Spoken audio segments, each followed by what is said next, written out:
So hello guys, today guys tayo ay magluluto. So hindi tayo gagamit doon sa kalan ngayon. So doon tayo sa labas gagamit ng kalan. So punta tayo sa labas. So doon tayo magluluto sa labas. So ayan.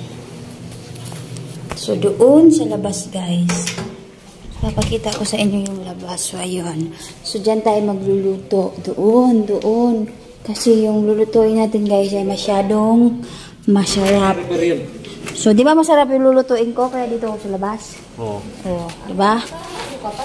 Oh, di ba masarap yung lulutuin ko da? Oo. Oh. Nakabidyo pa lang bro. So, ayan guys. So, magluluto tayo dito. So, ito yung ating... So, ayan guys. So, dito tayo magluluto. Nakasaksak na yung aking. So, ayan. So, dito tayo sa labas. So, pinakalabas ito guys. So, ayan. So, pinakalabas talaga siya. So, ayan. So, ayan. May mga worker pang gumagawa dyan.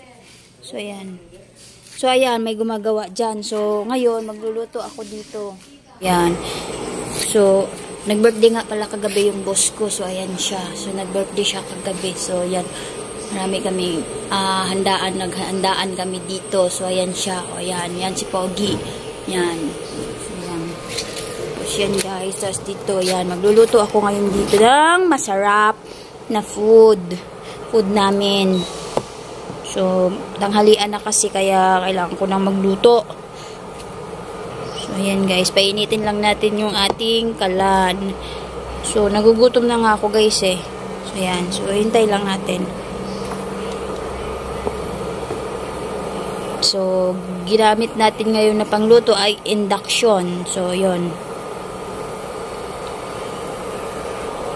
So, ayan na guys. Suminit na yung ating charan. So, ayan. Yan yung lulutuin ko guys. Yan yung aking yan yung lunch. So, anong tawag nito guys? Tuyo, dilis na tuyo. So, yun. So, masarap na ulam.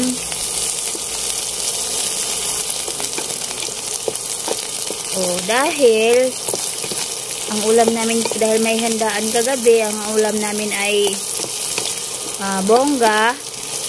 So, ngayon, mas pinabongga namin naman ngayon ang aming ulam. Tuyo. So, yun. Mas masarap ito kaysa karne. So, ayan guys. At luto na.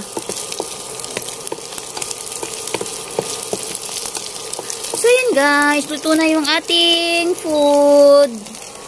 So, bunutin ang saksakan. So, ayan. So, hindi na maho ang aming kusina. Kasi dito ako sa labas nagluto. So, bye-bye guys. Thank you for watching.